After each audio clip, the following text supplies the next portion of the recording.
Okay, so this is an overview of the slope and Y-intercept practice that you completed last week.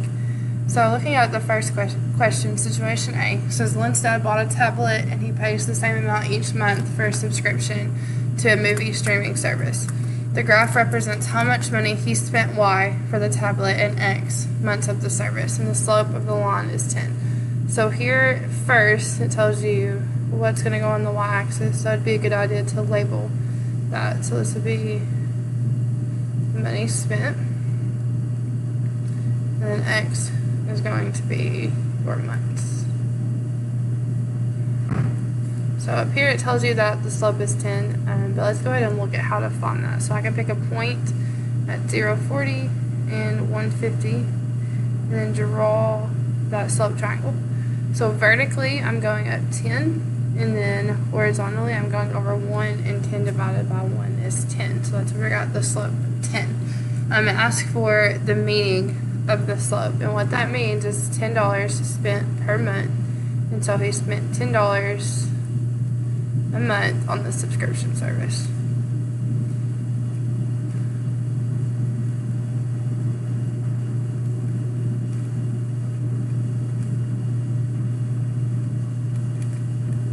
To find y-intercept, we want to look at where the graph starts, and we can see here that the graph starts at 40.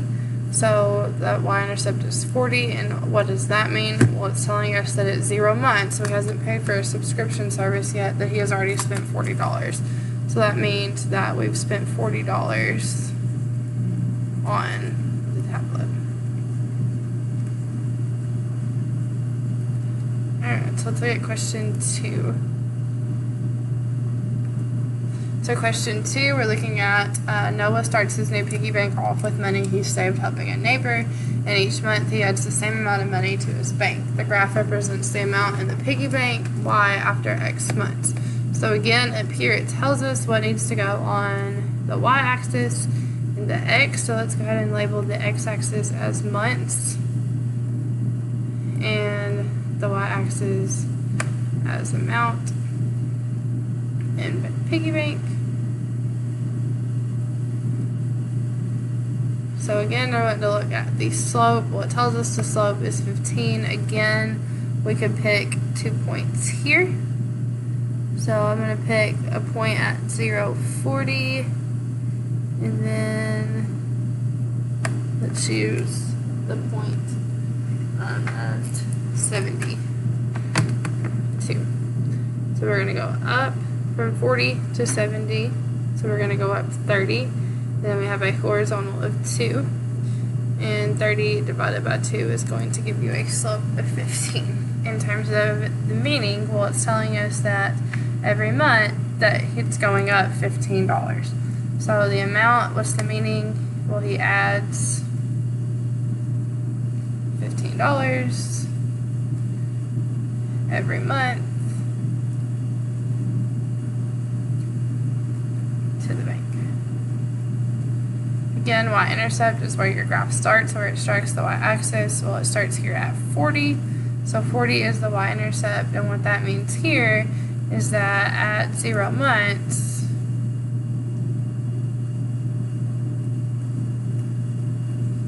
he has $40 in the bank.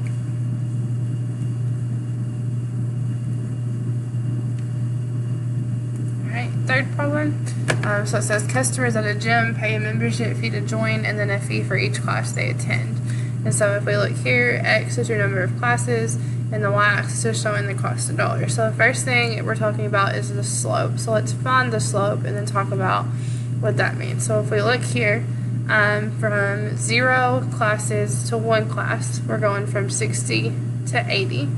So we have a rise of 20 and a run or a horizontal distance of 1. So here our slope is 20. And for this situation, that means that every class that we take, it's going to cost $20. So it's $20 per class. In terms of the vertical intercept, that's the same thing as the y-intercept. So we're looking at where our graph starts, or where it crosses the y-axis. If we look here, it's starting at 60. So the y-intercept is 60. So it's just showing at 0 classes that you pay $60. So that means that there's a $60 membership fee.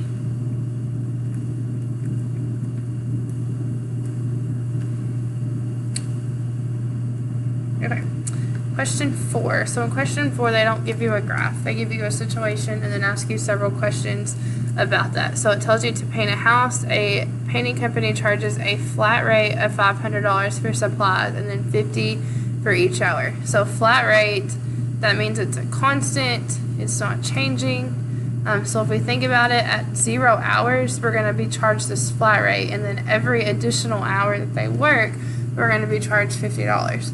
So question A says, how much would the painting company charge to paint a house that needs 20 hours of labor? Well, we know that it's going to be $500 for the flat rate, and then we know that each hour is costing $50. We're going to do 50 times 20.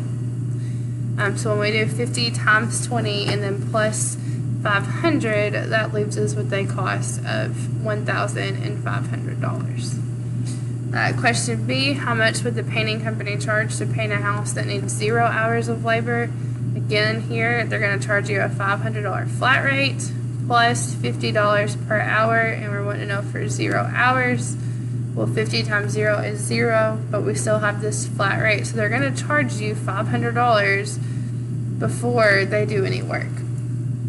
Question C asks you to draw a line representing the relationship between the number of hours it takes and the dollars that they charge.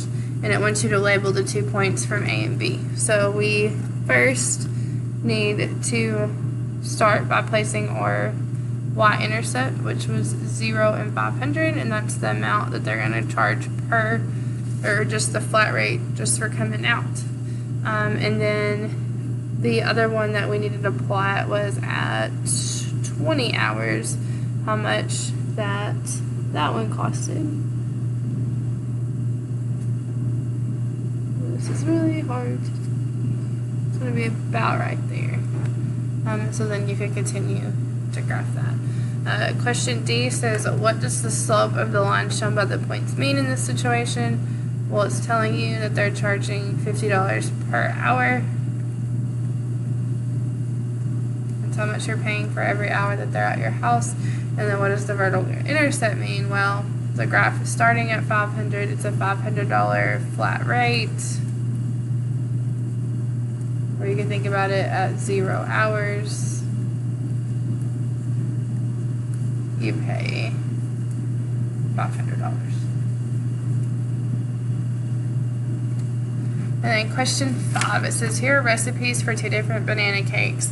Information for the first recipe is shown in the table, and the relationship between the cups of flour Y and the cups of sugar X. And the second recipe is Y equals 7/4 X.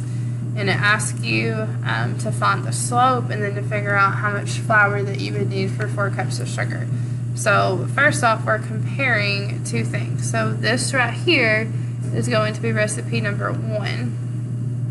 And then recipe 2 is given to you in the description, and it tells you that they're using the equation Y equals 7/4 X. To find the slope or the rate of change from recipe 1, we can take the Y values and divide them by the X values in the table. So if we take 3/4, which is 0.75, and we divide that by 0.5, which is 1/2, we get a slope or a rate of change of 1.5. And what that means is 1.5 cups of flour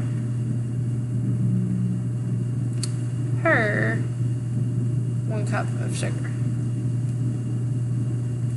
And then if we look at the recipe over here for Y equals 7/4 X, well, that is telling us that we are going to need 7 cups of flour for every 4 cups of sugar. We could also write that as a decimal, which might make it easier to compare. So that's telling us that we need 1.7 cups of flour per 1 cup of sugar. And so then we can compare those for questions A and B. So for question A, it says if you use 4 cups of sugar, how much does each recipe need. So we need to look at recipe 1 and then look at recipe 2, and we can kind of compare those. So for recipe 1, we can write the equation y equals 1.5x. We want to know how much flour for 4 cups of sugar. So we're going to plug in the 4 for the x, and we're going to multiply. So 1.5 times 4 is going to equal 6. So we're going to need 6 cups of flour. And then for number 2, the equation is y equals 1.75x. Again, x is our 4 cups of sugar. So this is 1.75 times 4. So this is going to be 7 cups of flour. So recipe 2 would need the most flour, and recipe 1 would need the least. Question B just wants to know what the constant proportionality is, or the slope, and then explain what that means. Well, again up there for recipe 1, that's going to be 1.5 cups flour per cup of sugar, because it's y divided by x, and here we're doing flour divided by sugar. And then for recipe number 2, that's going to be 1.75 cups of flour per cup of sugar.